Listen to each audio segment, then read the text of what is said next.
And I am Tamara Scott. Thank you for staying tuned with us this very cold, chilly day in February in Iowa. A brisk walk to the Capitol this morning at 7 a.m. I think it was 2 below, somebody said. Wind chill, I have no idea. It was cold. We're talking about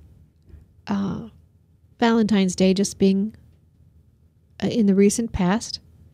And I had asked Brian Brown to come on and talk about marriage in America today. I should have gone on and gotten some figures about how people spent Valentine's Day, the number of the money we spend on Valentine's Day. I can do it on my computer, but I'm afraid the thing's just going to blow. I have so much on here. How much do Americans spend on Valentine's Day? But joining me is Brian Brown. He is with the organization, National Organization for Marriage. Nation for Marriage is how you can find them online. And every year, the state at the federal capitol, they have a march for marriage. So, Brian Brown, thank you for joining me today. You're the president of the organization. But here I am looking at headlines. I have to tell you, the military has approved hormone therapy for Chelsea Manning. We know Chelsea as Bradley Manning, the WikiLeaks the soldier that was convicted of sending classified documents into anti-secrecy website WikiLeaks and is serving a 35 years prison sentence, eligible for parole in 7 years. I mean, you have to almost wonder, Brian, is this part of the new, what do they call that when you go undercover? Witness protection program? Well, I don't know about that, but I do know that once you redefine what it means or attempt to redefine what it means to be a man and a woman, that this clearly is the next step. And I don't think people, at times we may not think deeply about what we're being asked to accept, especially on the issue of same-sex marriage. But what we're essentially being asked to accept is the very deconstruction of what it means to be mother and father, husband and wife, and what it means to be a human being. And once you go down this road of acting as if the biological reality of mothers and fathers, husbands and wives, doesn't matter, doesn't exist, then the next step is to say that gender itself is a construct, and we're seeing that across the country already. The next step on quote-unquote transgender rights.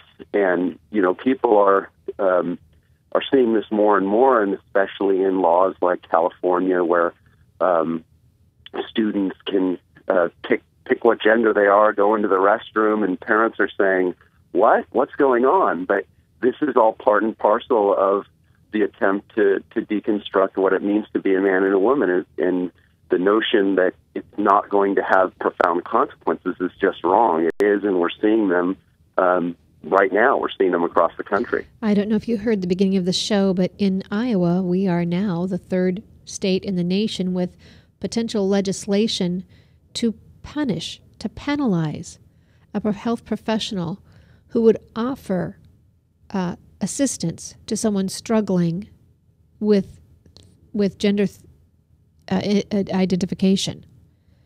Right. I'm. You're seeing this, in California, in New Jersey, and if you watch what's going on, it's essentially the same thing we're seeing in the marriage debate. Proponents of the redefinition of marriage don't want a free and open debate. They just want to shut down those of us that know the truth about marriage. The exact same thing is happening on gender identity.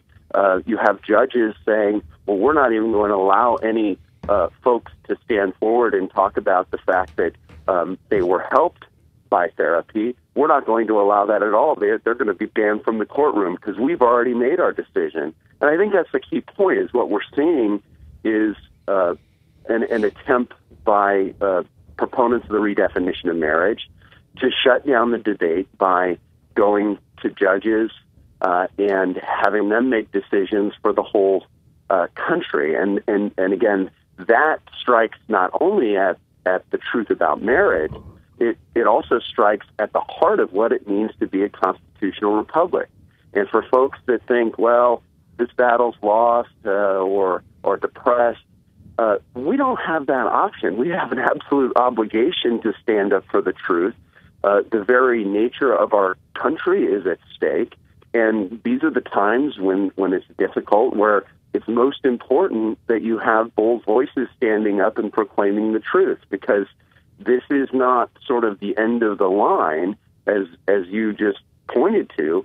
There are many more next steps on religious liberty, on SOGI laws, on banning therapy, using the coercive power of the government to essentially repress, marginalize, and stigmatize those of us who know the truth about what it means to be a man or a woman.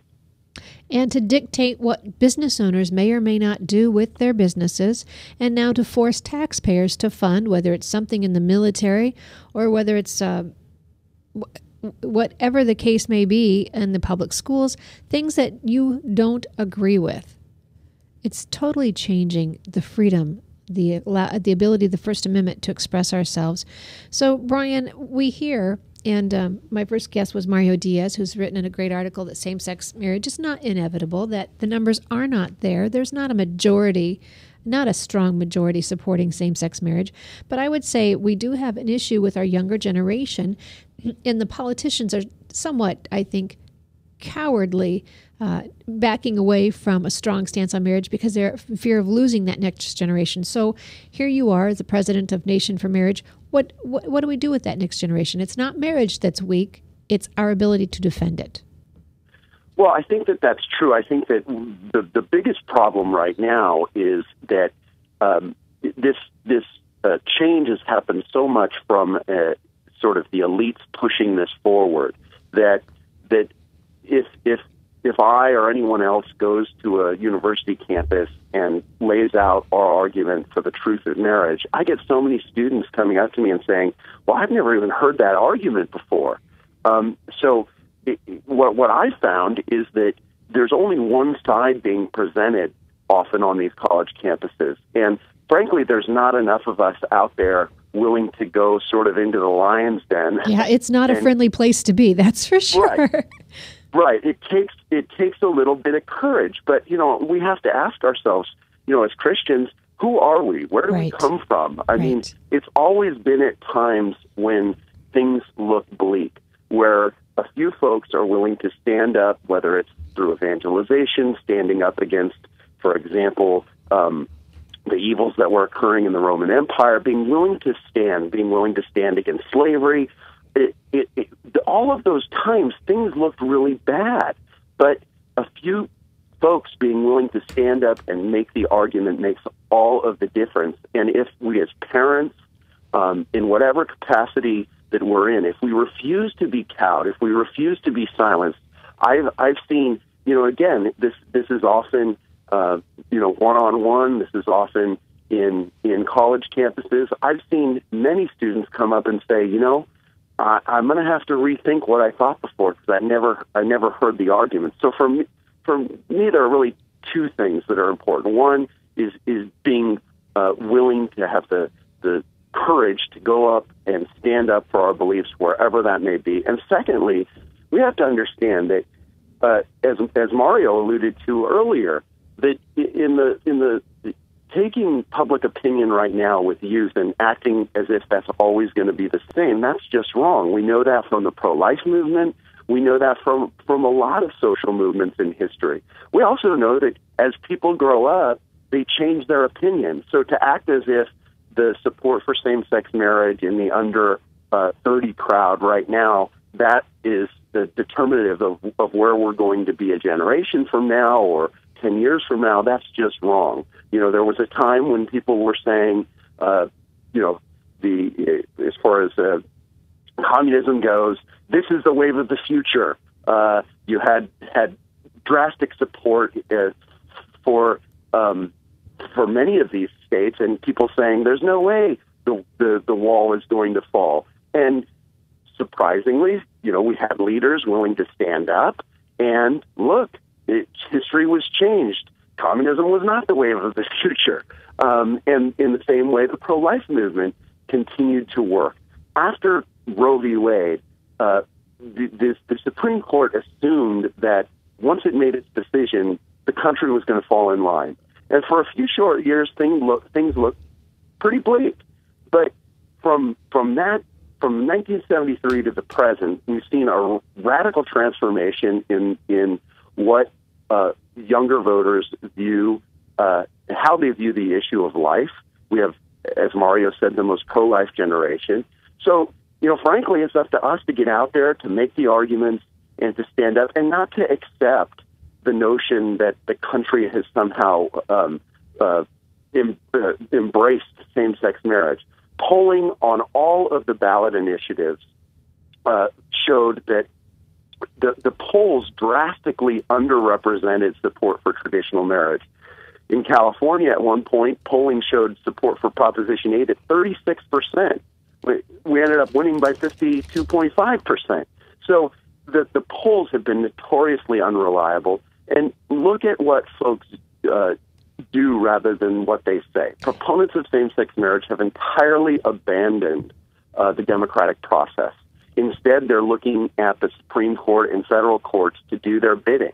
So if they actually believe that the country has embraced same-sex marriage, why are they working so hard to not allow the people to have a voice in this? Right. That is the most important fact that is really not disputable. The other side has made very clear they don't want any more ballot initiatives before the Supreme Court makes its decision. So, that sort of tells you a lot more than any biased poll where we stand. One other thing, there was a recent Associated Press GFC poll that only showed support for same-sex marriage at about, I think it was 48%.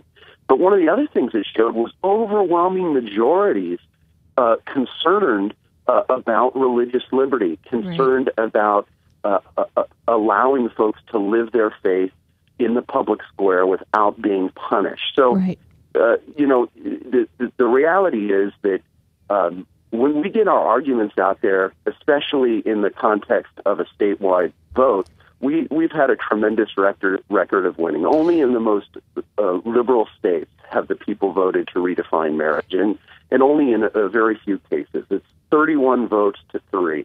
And for the last 2 years, the other side has entirely avoided going to the polls because, again, they are confident and they want to focus this on judges making the decision, not the people. And so let's talk about that. And I probably should have asked Mario a little bit as well.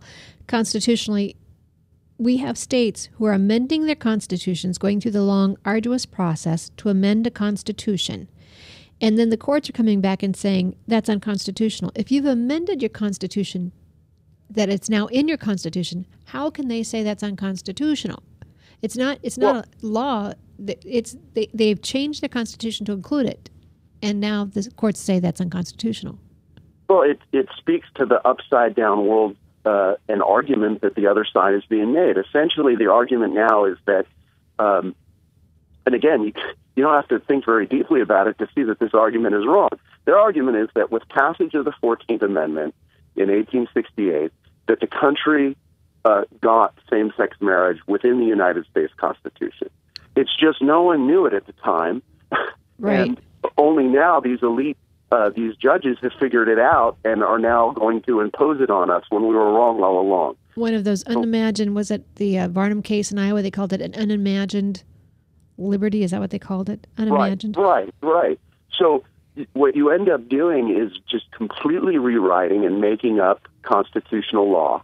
And because the judges want this to occur, they are willing to find within the U.S. Constitution something that clearly does not exist there. And let's go back to that, because that 14th Amendment, you're right, they throw at us all the time when we do the bus tours on judges here in Iowa, which I've enjoyed you coming along and doing those tours.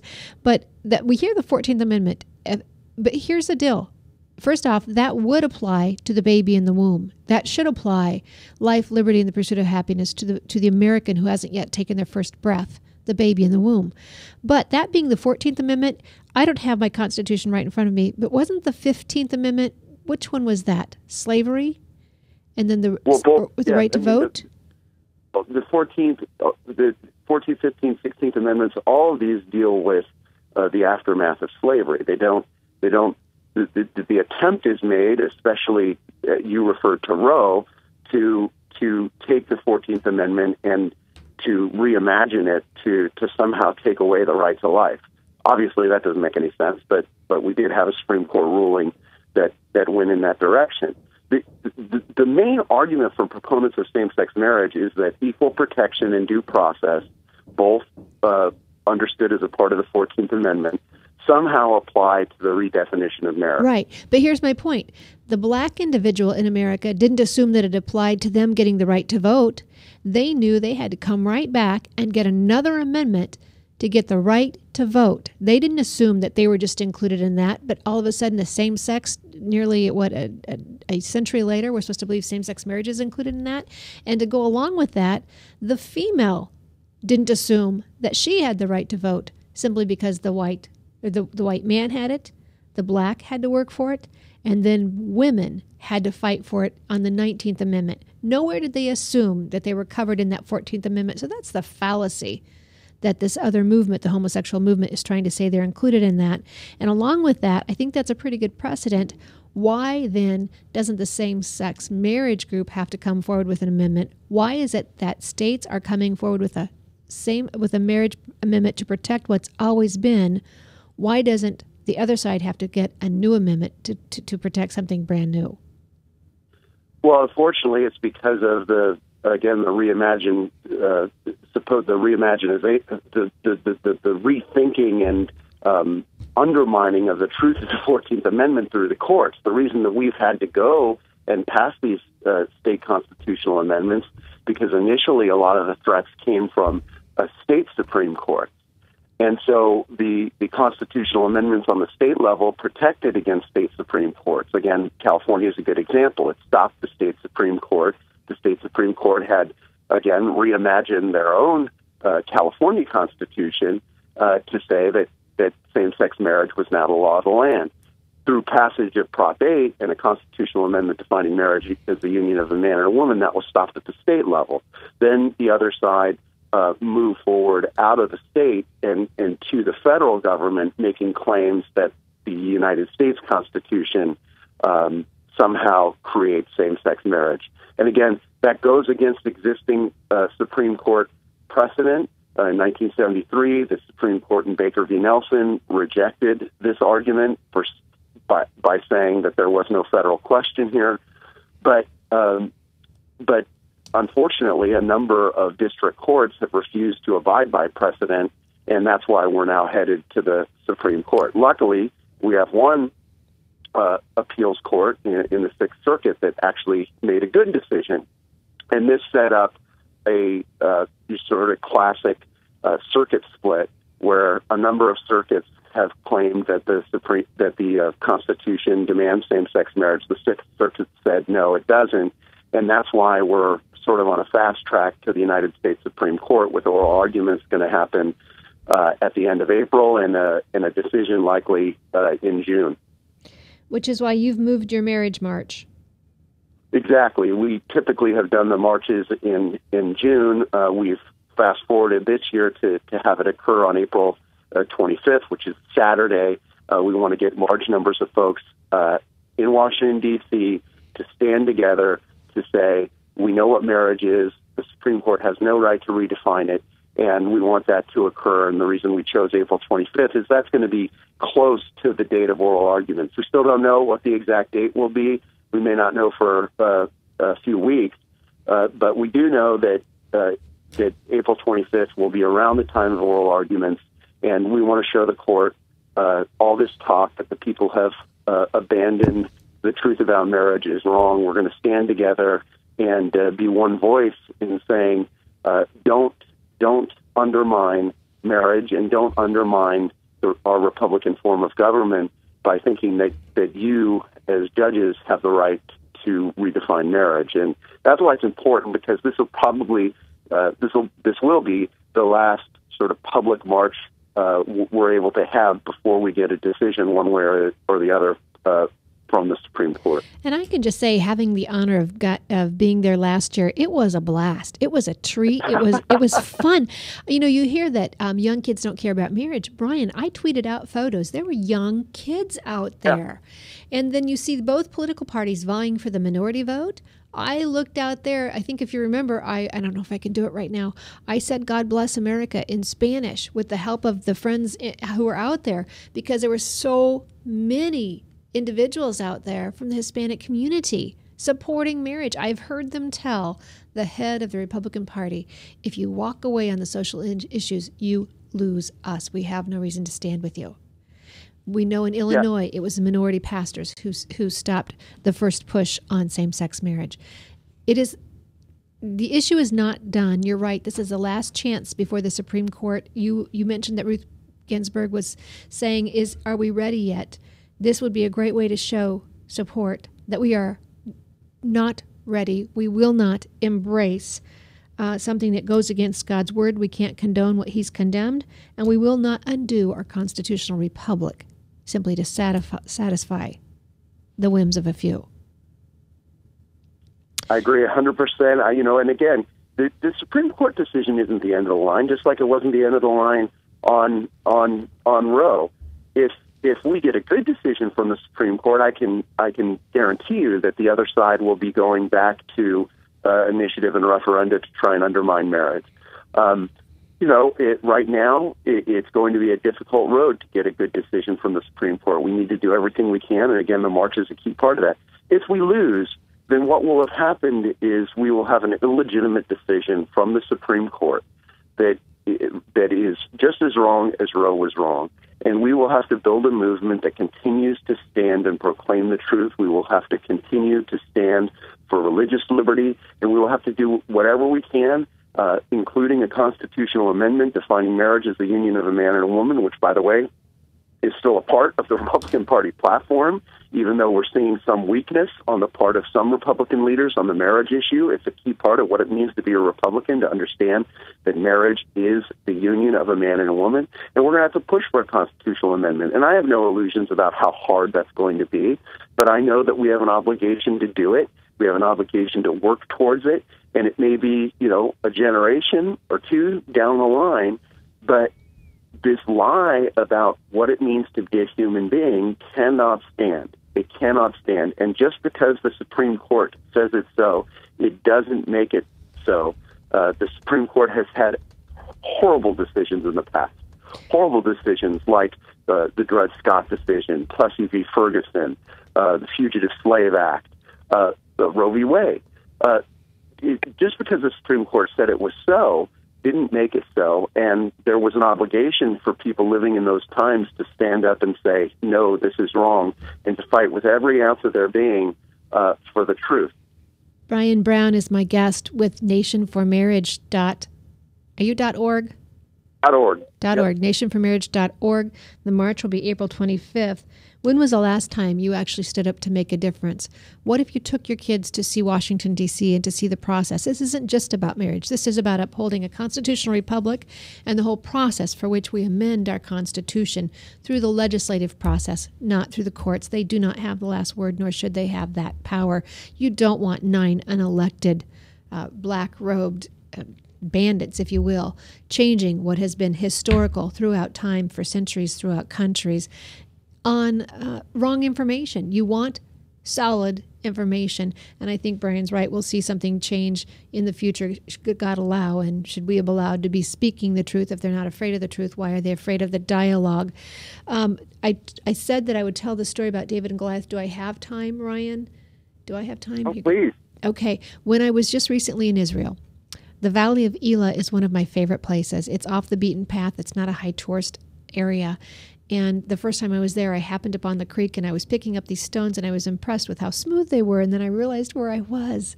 5 small smooth stones. I was in the valley where David and Goliath had their battle. This year, Pastor Rob McCoy out of California, who ran for state assembly in California, gave a lesson.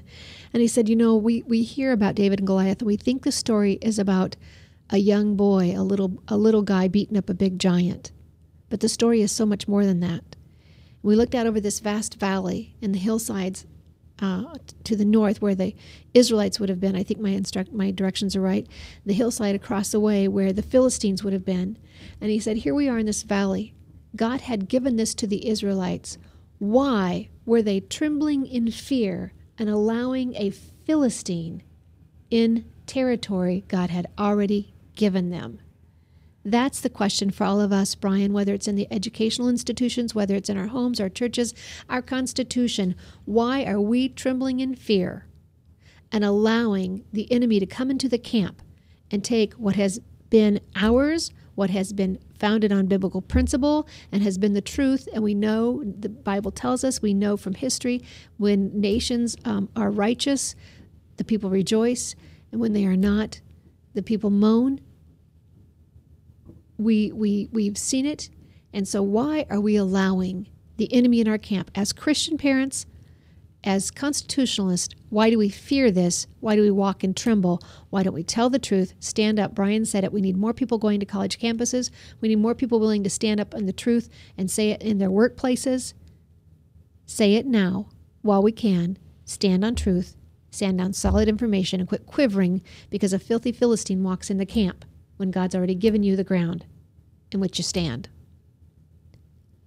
That's my point. Brian, thank you for joining us.